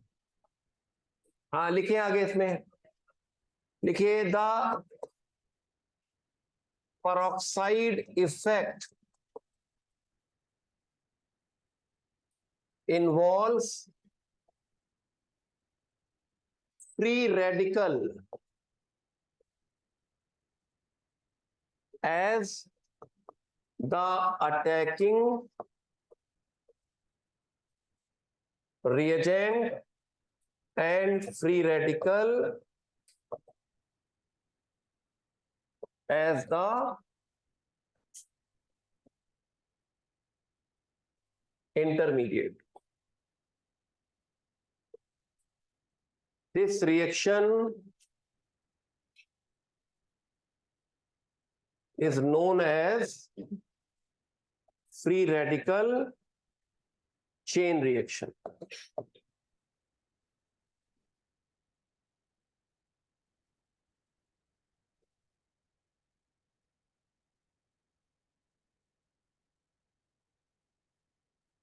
तो चेन रिएक्शन क्यों बोलते हैं, उसके लिए स्टेप्स लिखें। सबसे पहले होगा chain initiation steps. Chain initiation step, chain reaction को कौन प्रारंभ करेगा, फिर चेन रिएक्शन को कौन आगे बढ़ाएगा। चेन इनिशिएशन स्टेप देखें। सबसे पहला स्टेप क्या होगा बताइए, पेरोक्साइड टूटेगा किसमें, रेडिकल। तो हम लोग अक्सर क्या करते हैं, पेरोक्साइड को शो नहीं करते कौन सा है, क्योंकि बहुत सारे हो सकते हैं। मोस्ट इंपॉर्टेंट कौन सा है, डाई बेंजोइल पेरोक्साइड, उससे अल्टीमेटली फेनिल रेडिकल बन जाएगा। दूसरा, हम लोग जब भी कोई पेरोक्साइड लेते हैं तो हम ये भी देखते हैं कि कौन से उसके दूसरे इफेक्ट तो नहीं है कुछ, इसलिए बहुत सी चीजें होती तो हर चीज हम लोग समझ नहीं सकते, तो कुछ चीज हम लोग याद कर लेते हैं, डाई बेंजोइल पेरोक्साइड बेस्ट है। अब रेडिकल क्या करेगा, रेडिकल करेगा HX का होमोलिसिस, X रेडिकल बन गया। अभी हम HCl HBr तीनों लेके चल रहे हैं। तो सबसे पहला काम क्या है, किसी तरह से X रेडिकल बन जाए, मान लो बन गया। अब आगे क्या होगा, chain propagation steps.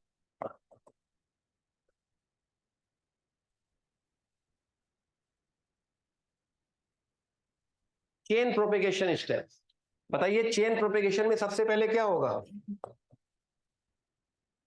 X radical क्या करेगा, एथिलीन के पाई बॉन्ड का होमोलिसिस करेगा। हम मान लो एल्कीन में एथिलीन ले ली, तो क्या बनेगा बताओ, X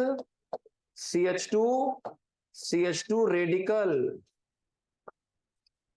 यही बनेगा। देखिए जो बताया जा रहा है उसको आप किसी तरह से माइंड में फिट करो, भैया ये होना है। तो X रेडिकल एल्कीन के पाई बॉन्ड को तोड़ेगा, तो कौन से इसमें बॉन्ड टूटे और कौन सा बना, पाई बॉन्ड टूटा और बना कौन सा, CX बॉन्ड। बॉन्ड के टूटने में एनर्जी एब्जॉर्ब होती है और बॉन्ड के बनने में एनर्जी निकलती है। तो ये प्रोसेस एक्सोथर्मिक होगा कि एंडोथर्मिक होगा, कह ही नहीं सकते। क्योंकि पता कहाँ है कि पाई बॉन्ड के टूटने में कितनी एनर्जी लगे, कितनी एनर्जी देनी पड़ेगी, और CH के बनने में कितनी एनर्जी निकलेगी। समझ रहे हो बात को आप? यानी इस रिएक्शन के बारे में अभी हम लोग को मुश्किल हो रही है कि एक्सो है कि एंडो है। लेकिन जरा समझना, अगर ये Cl है, अगर ये Cl है तो कौन सा बॉन्ड बनेगा? CCl bond. और अगर ये I है तब कौन सा बॉन्ड बनेगा? CI bond. CCl और CI में कौन लॉन्गर है? CI। और जितना लॉन्गर बॉन्ड उतना वीकर बॉन्ड। वीकर बॉन्ड का बनना मतलब कम एनर्जी निकलेगी। वीकर बॉन्ड का बनना मतलब कम एनर्जी निकलेगी। तो क्या आप बता सकते हो Cl रेडिकल और I रेडिकल में किसमें ये रिएक्शन आसान होगी? ये रिएक्शन Cl रेडिकल और I रेडिकल में किसमें आसान होगी? देखते हैं ये कितने लोग बता पाते हैं। लीजिए आपके पास एथिल कैटायन है, CH3 CH2 प्लस। लिखिए एथिल कैटायन है, मान लीजिए।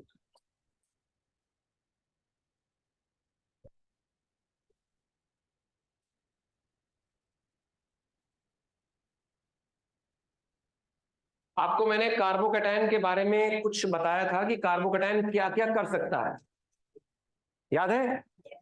कार्बोकैटायन किसी एनायन से कंबाइन कर सकता है, किसी न्यूट्रल न्यूक्लियोफाइल से कंबाइन कर सकता है, रीअरेंज हो सकता है। चौथी एक्टिविटी, जिस कार्बन पे प्लस है वो बगल वाले कार्बन के पास चाहेगा कि माइनस आ जाए। बिल्कुल बगल वाला कार्बन ही जो उससे बॉन्डेड है उस पे चाहेगा माइनस आ जाए। और माइनस कब आएगा? जब इसमें से H प्लस निकल जाए। और जैसे ही माइनस आया तो माइनस प्लस मिलके बॉन्ड बना लेंगे। तो कार्बोकैटायन की ये चौथी एक्टिविटी है कि कार्बोकैटायन अपने में से H प्लस निकाल सकता है। जिस कार्बन पे प्लस है उसके साथ जुड़े कार्बन से क्या निकल जाए? H plus.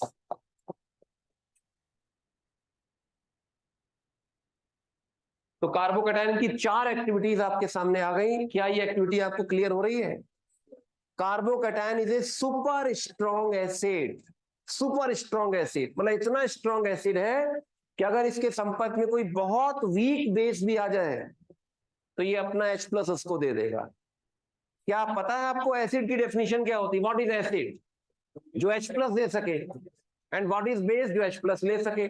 तो अगर ये एसिड है तो अपने में से H प्लस निकाल सकता है। तो क्यों H प्लस निकालता है? क्योंकि H प्लस निकालने से इसको सुकून मिल जाता है। जो ये हाईली अनस्टेबल चीज है, H प्लस अगर निकल गया इसमें से तो एल्कीन बन गया। जरा समझिएगा, मान लीजिए हम लोग के पास एथिल अल्कोहल है और आपने इसकी रिएक्शन करा दी कंसंट्रेटेड H2SO4 के साथ और टेम्परेचर लिया लगभग 160 से 170 डिग्री सेल्सियस की रेंज में। तो जानते हैं इस रिएक्शन में क्या होता है? आपको शायद पता होगा कंसंट्रेट H2SO4 एक डिहाइड्रेटिंग एजेंट है। Concentrate H2SO4 is a strong dehydrating agent.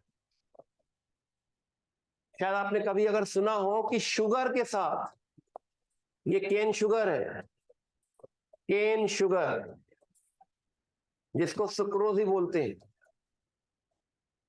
अगर शुगर के साथ कंसंट्रेटेड H2SO4 की ट्रीटमेंट करा दो तो कार्बन बन जाता है। इसमें से सारा का सारा वाटर ये खींच लेता है। तो इस रिएक्शन से आपको मालूम है कि तेजाब जो होता है, जो कंसंट्रेट H2SO4 है, उसमें डिहाइड्रेटिंग पावर है। तो इसमें से क्या निकाल लेगा? वाटर निकाल के क्या बनाएगा? अल्फा से OH निकलेगा और बीटा से H निकलेगा, मतलब एथिलीन बनेगा। लेकिन ये होगा कैसे? सबसे पहले ये अपना H प्लस इसको देगा क्योंकि ये एक स्ट्रॉन्ग एसिड है। H2SO4 कैसा एसिड है? स्ट्रॉन्ग एसिड है, मतलब प्रोटॉन देने की इसकी बहुत लालसा है, तो OH से कहेगा भैया प्रोटॉन लेना चाहोगे, उसके कहा हाँ मेरे पास लोन पे प्रोटॉन ले लेगा, तुम तो वैसे ही इतने स्ट्रॉन्ग एसिड हो। तो प्रोटॉन लेने के बाद O पर कौन सा चार्ज आ गया, प्लस। प्लस आते ही क्या हुआ, उसकी लीविंग एबिलिटी बढ़ गई, कार्बोकैटायन बन गया। तो H2SO4 ने अपना प्रोटॉन इसको दे के इसकी लीविंग एबिलिटी बढ़ा दी, कार्बोकैटायन का बनना पॉसिबल करा दिया। अब ये कार्बोकैटायन क्या करेगा, अपने में से H+ निकालेगा। कार्बोकैटायन की प्रॉपर्टी क्या है, अपने में से H+ निकालने की, और H+ निकालेगा कौन, HSO4- ही तो निकालेगा। और ये कैसा बेस है, स्ट्रॉन्ग की वीक, वीक बेस है। उस दिन तो पढ़ा था आपने कि किसी स्ट्रॉन्ग एसिड का कंजुगेट बेस वीक होता है, लेकिन ये सुपर स्ट्रॉन्ग एसिड है, तो जिस कार्बन पे प्लस है उसके बगल वाले कार्बन से ये H+ निकाल के क्या बना देगा, एथिलीन, और प्लस H2SO4। आई बात समझ में। इस तरह से एल्कीन का फॉर्मेशन हम लोग एक्सप्लेन करते हैं कि अल्कोहल को जब इसके साथ हीट करेंगे, टेम्परेचर रेंज केवल आपको याद रखनी है एथिल अल्कोहल के केस में। Ethyl alcohol is the most important member of alcohol family, है ना। किसी देश की आर्थिक प्रगति इसी पर निर्भर है, एथिल अल्कोहल के कंजम्पशन पे। एथिल अल्कोहल के केस में टेम्परेचर रेंज आपको याद रखना, एग्जाम में पूछा जाता है, हर अल्कोहल के लिए टेम्परेचर याद नहीं रख सकते। मान लीजिए आपके पास 2-ब्यूटिल अल्कोहल है, 2-ब्यूटेनॉल है, इसको कॉन्सेंट्रेट H2SO4 के साथ हीट करें, तो जब भी हम किसी अल्कोहल को कॉन्सेंट्रेट H2SO4 के साथ हीट करेंगे तो अल्फा से OH निकलेगा और बीटा से क्या निकलेगा, H। अगर लेफ्ट वाले बीटा से H निकल गया तो क्या बनेगा, अगर लेफ्ट वाले बीटा से H निकला तो क्या बना, 2-ब्यूटीन, और अगर राइट वाले बीटा से H निकला तो क्या बना, 1-ब्यूटीन। और ये होता है मेजर प्रोडक्ट, और इसके लिए रूल कौन सा लगता है, सेट-जेफ रूल। और सेट-जेफ रूल कहता है पुअर बिकम्स पुअरर।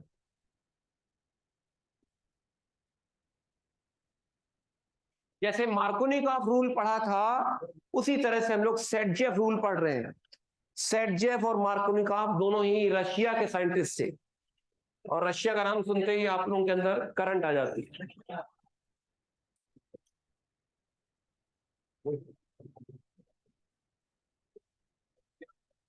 तो सेट-जेफ रूल क्या कहता है, सुनिएगा ध्यान से। सेट-जेफ रूल कहता है, इनका ओरिजिनल नाम था जेटसेव, इंडिया तक आते आते सेट-जेफ हो गई। जेटसेव रूल, सेट-जेफ रूल या जेटसेव रूल, ये रूल कहता है कि उस बीटा से H निकालें जिसके पास कम H हो, उस बीटा से H निकालें जिसके पास कम H हो। जैसे मार्कोनिकॉफ ने क्या कहा था, नेगेटिव पार्ट उस डबली बॉन्डेड कार्बन को दें जिसके पास कम H हो, इन्होंने कहा उस बीटा से H निकालें जिसके पास कम H हो। उसके पीछे लॉजिक भी हम लोग पढ़ेंगे, अभी तो रूल पढ़ लें। जितने भी रूल है, मार्कोनिकॉफ रूल या सेट-जेफ रूल, ये केवल ऑब्जर्वेशंस पे आधारित थे, ऐसा देखा उन्होंने, रूल दे दिया। तो ये एल्कीन मेजर है। अब हम लोग इसको एक्सप्लेन करें मैकेनिज्म से। लिखिए मैकेनिज्म इसकी। सबसे पहले क्या करेंगे, H+ का अटैक कराएंगे, क्योंकि OH कैसा लीविंग ग्रुप है, OH बताइए कैसा लीविंग ग्रुप है, बैड या पुअर लीविंग ग्रुप है। OH खराब लीविंग ग्रुप है, ये जिद्दी लीविंग ग्रुप नहीं निकलेगा। तो क्या करेंगे, इसको चॉकलेट देंगे, इसको H+ देंगे, H+ लेते ही इसके अंदर लिविंग एबिलिटी इंप्रूव हो जाएगी। तो लिखिए स्टेप, और ये बताइए इन दोनों में से ज्यादा स्टेबल एल्कीन कौन सी है, ये वाली एल्कीन ज्यादा स्टेबल है। हाइपर कंजुगेशन तो सबसे पहला स्टेप होगा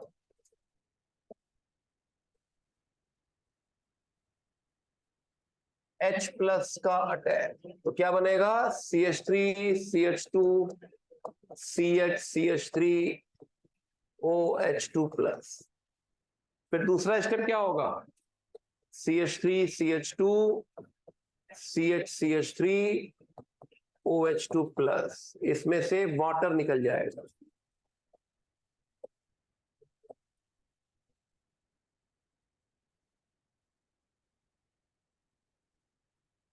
ये कार्बोकेटायन बन गया। अब कार्बोकेटायन में से क्या निकलेगा? H प्लस, और H प्लस निकालेगा कौन? HSO4 minus. तो जिस कार्बन पे प्लस होता है उसके बगल वाले कार्बन से ही H प्लस निकलता है, क्योंकि बगल वाले कार्बन को ही तो इसका दुख पता है। इस कार्बन के ऊपर जो प्लस चार्ज है, बगल वाले कार्बन पे कौन सा चार्ज आएगा? माइनस आएगा। तो अगर इसमें से H प्लस निकालोगे तो क्या बनेगा? 2 ब्यूटीन। और इस वाले में से H प्लस निकालोगे तो क्या बनेगा? 1 ब्यूटीन। और क्योंकि ये वाली एल्कीन मोर स्टेबल है इसलिए ये मेजर है। तो सेटजेफ रूल के पीछे लॉजिक क्या है कि मोर स्टेबल एल्कीन आपको बनानी है।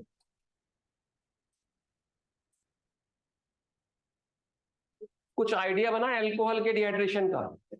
सबसे पहले H प्लस के अटैक से वाटर निकाल के कार्बोकेटायन, कार्बोकेटायन में से H प्लस निकाल के एल्कीन।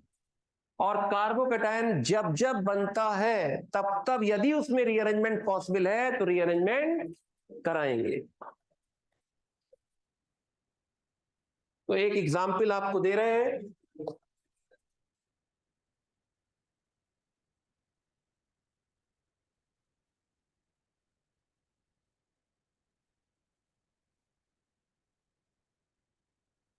ये लिख लिया सबने?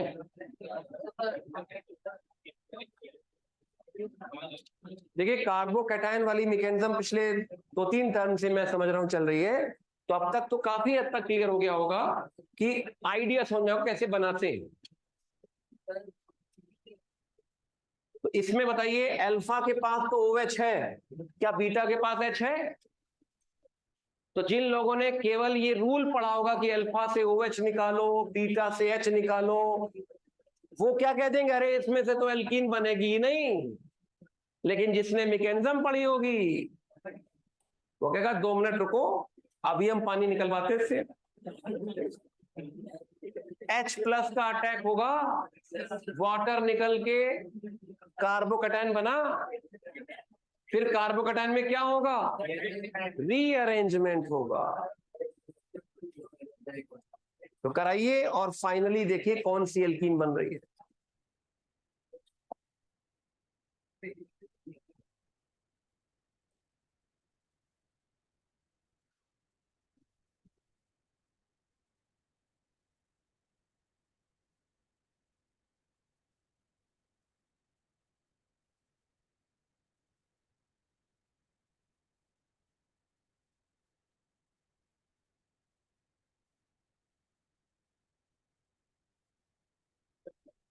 सबसे पहले इस पर H प्लस, स्क्रीन नहीं आ रहा क्या? आ रहा है ना, लेकिन आप लोग यहां देख रहे हैं नहीं, बोर्ड पे देखो। जब हमको देखने अलग से क्लास रख लेंगे। इस पे पहले क्या करेंगे? H प्लस का अटैक, फिर वाटर का रिमूवल। क्या बन गया?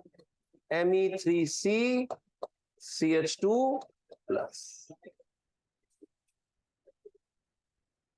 फिर इसमें करा देंगे मेथिल की शिफ्टिंग। एक बार आपने कार्बोकेटायन पे 3-4-5 घंटे काम कर लिया अगर, तो आपको एक आइडिया लग जाएगा कैसे इस पे सवाल बनते हैं, किस तरह से जवाब देना है।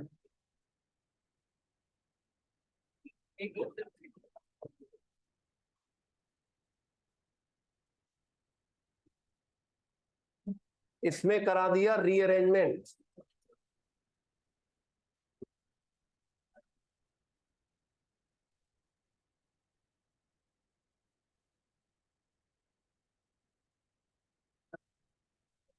अब इसमें से क्या निकालोगे? H plus. तो जिस कार्बन पे प्लस है उसके बगल वाले ही, बगल में ये भी कार्बन है और बगल में ये भी तो है ना सर? ये भी तो है, लेकिन ये दोनों तो सेम है। अगर लेफ्ट वाले से निकालेंगे तो कौन सी एल्कीन बनेगी? CH2 double bond C Me, ये बनेगी एल्कीन। अगर इससे निकालेंगे H प्लस, क्या ये H प्लस निकालना समझ में आ रहा है कार्बोकैटायन से? और अगर राइट वाले से निकालते हैं तो क्या बनेगी? Me2 C double bond CH Me। कौन सी एल्कीन मेजर होगी? ये मेजर होते, क्योंकि ये ज्यादा स्टेबल है। इसके पास हाइपर बॉन्ड्स कितने हैं?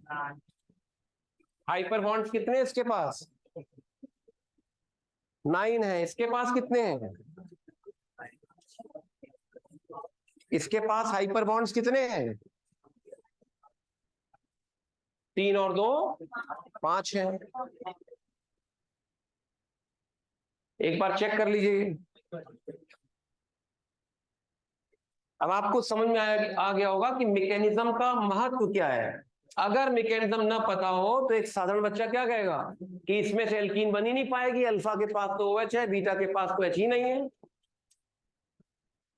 लेकिन जैसे ही मैकेनिज्म पता है कि H प्लस का अटैक हुआ, वाटर निकला, कैटायन बना, फिर उसमें रीअरेंजमेंट हो गया और रीअरेंजमेंट होके जो कार्बोकैटायन बना उसमें से H प्लस निकलने के 2 तरीके हैं।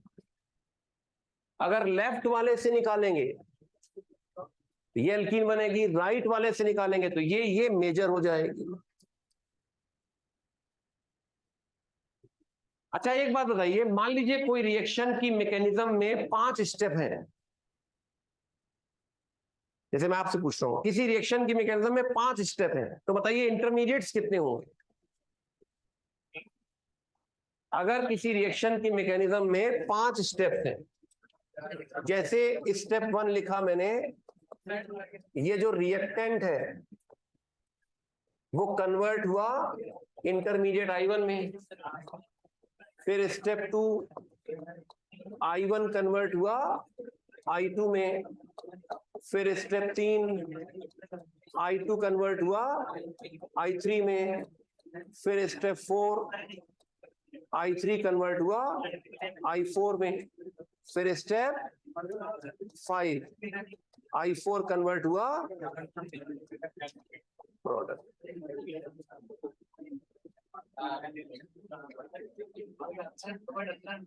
मान लीजिए 5 स्टेप की मैकेनिज्म है तो उसमें इंटरमीडिएट्स कितने होंगे? 4। ये तो क्लियर है सबको? मैं भी लिखा भी दूंगा। अब आप जैसे मैंने मान लो ये स्टेप लिया, ठीक, अब हर स्टेप की एक ट्रांजिशन स्टेट होती है। जैसे आपने अगर साउथ की पिक्चरें देखी हो तो मान लो हीरो ने गोली चलाई या विलेन ने चलाई और किसी को लगी, तो जहां से गोली निकली और लगी तो उसके बीच का पूरा पाथ वो दिखाते हैं, है ना? देखा होगा अगर आपने, तो पूरी मैकेनिज्म दिखाते हैं उसमें। तो ट्रांजिशन स्टेट का मतलब क्या हुआ? जैसे पहला स्टेप लिया, ये स्टेप हो गया, अब इसकी ये ट्रांजिशन स्टेट हो गई। जैसे मान लिया आपने पापा से कहा कि मैं 2000 का नोट दे दीजिए, अब चल नहीं है सही, 500 का नोट दे दीजिए, तो पापा ने जेब से निकाला, आपको दिया, तो ये स्टार्टिंग से ये देना, बीच में यहां निकाल भी लिया और दिया भी नहीं, that is called transition state. मान लीजिए मम्मी ने थप्पड़ मारा, तो थप्पड़ ये स्टार्टिंग वो पड़ गया, तो ये ट्रांजिशन स्टेट हो। समझे आप बात? तो अगर 5 स्टेप की मैकेनिज्म है तो ट्रांजिशन स्टेट कितनी होंगी? 5। हर स्टेप की एक ट्रांजिशन स्टेट होगी ना बेटा। ट्रांजिशन वर्ड समझते हो ना? ट्रांजिशन स्टेट का मतलब हर स्टेप की एक ट्रांजिशन स्टेट होगी जिसके थ्रू वो स्टेप हो रहा होगा। मान लो हम ऐसे गए, ये पहला स्टेप है, तो ट्रांजिशन स्टेट ये है। लेकिन मान लो हम ऐसे गए तो ट्रांजिशन स्टेट ये हो गई, ठीक है? कंटाप ऐसे मारा तो ये ट्रांजिशन है, और कंटाप ऐसे मारा ये ट्रांजिशन, अलग अलग। या ऐसे मारा जैसे ही, मतलब समझाने के चक्कर में ट्रांजिशन स्टेट समझ गए। हम आपको एक एग्जांपल से क्लियर कर देते हैं।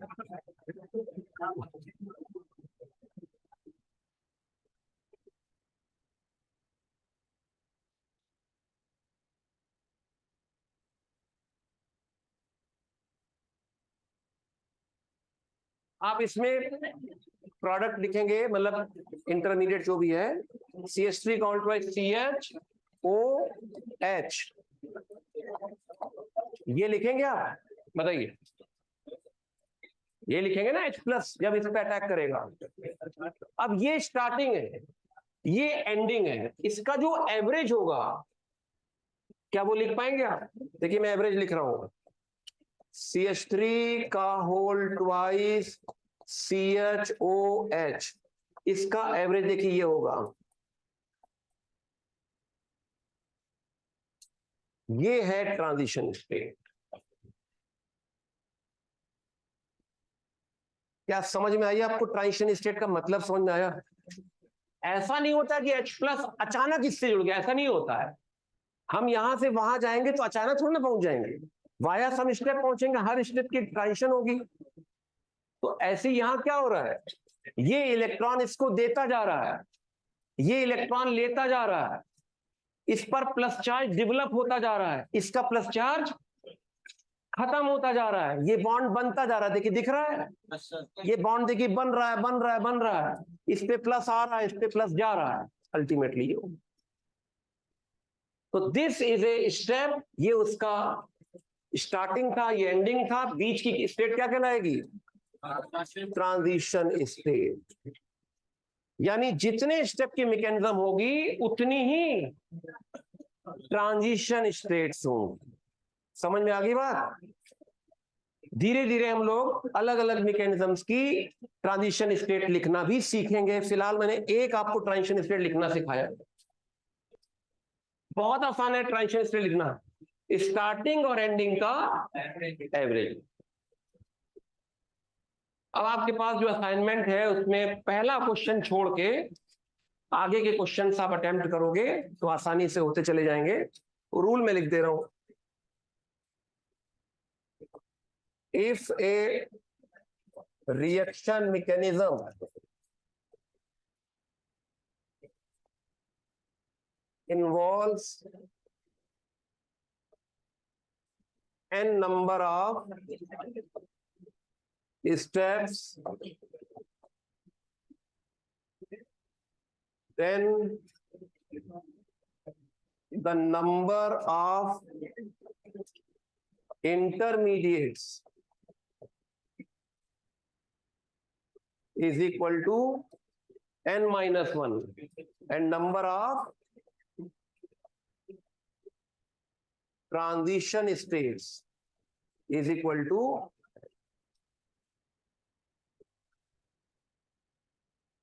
नंबर ऑफ इंटरमीडिएट्स होंगे n-1, ट्रांजिशन स्टेट्स होंगी n।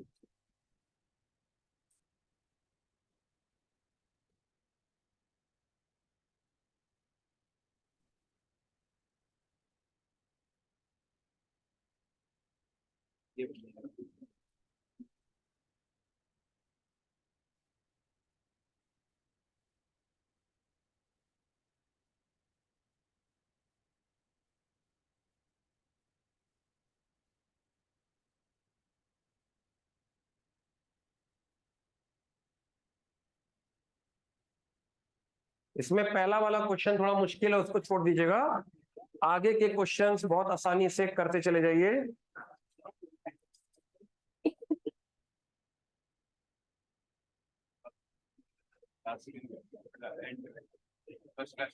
अरे वो तो तूफानी क्वेश्चन है, कर लिया, देख लेते हैं। पहले इसको अटेम्प्ट कर ले, जो पीछे हमने क्वेश्चन दिया था, लगभग 4 बजे दिया था शायद, तो उस क्वेश्चन पे काम कर लेंगे। कर लिया है? कर लिया, चलिए वो देख लेंगे। इस शीट के क्वेश्चन बेटा पहला वाला क्वेश्चन छोड़ देना, उस पर समय लगेगा, वो मुझे कराना पड़ेगा। अगर इसमें अगर लिखा हो कि नो रिएक्शन थर्ड क्वेश्चन में क्यों? अरे HCl का एल्कीन में एडिशन नहीं, परऑक्साइड हो तब भी रिएक्शन हो जाएगी, नो रिएक्शन कहाँ का कॉन्सेप्ट है? परऑक्साइड इफेक्ट नहीं लगता HCl HI में, और परऑक्साइड तो उसमें लिखा भी नहीं क्वेश्चन नंबर थर्ड में। अगर आप ध्यान से सुनोगे, एक एक बात ध्यान से देखिए, ये सब चीजें आपके लिए नई हैं, पहली बार आप सुन रहे हो ये सब, तो सबसे पहला काम होता है सुनना, फिर उसको होता है अप्लाई करना, फिर तीसरा स्टेप होता है उसको हमें दोबारा समझना, फिर डिटेल में जाना। केमिस्ट्री में ये नहीं होता कि आप पहले स्टेप से ही समझना शुरू कर दो, पहले आप सुनिए, रूल जानिए, अप्लाई कीजिए, प्रैक्टिस करिए, जब थोड़ा कॉन्फिडेंस आ जाए फिर उसको समझने की कोशिश करो कि आखिर हो कैसे रहा है, क्योंकि ये सब चीजें आपके लिए बिल्कुल नई है, बहुत मुश्किल है आप लोगों के लिए। और मुश्किल ना बनाओ, ज्यादा गहराई में जाके पहले थोड़ा सा जानने की कोशिश करो, जितना समझाया गया उतना अप्लाई करने की कोशिश करो। आप देखिएगा आफ्टर सम डेज आप देखोगे एक एक रिएक्शन आपके लेफ्ट हैंड से हो जाएगी, भले आप राइट हैंडर हो।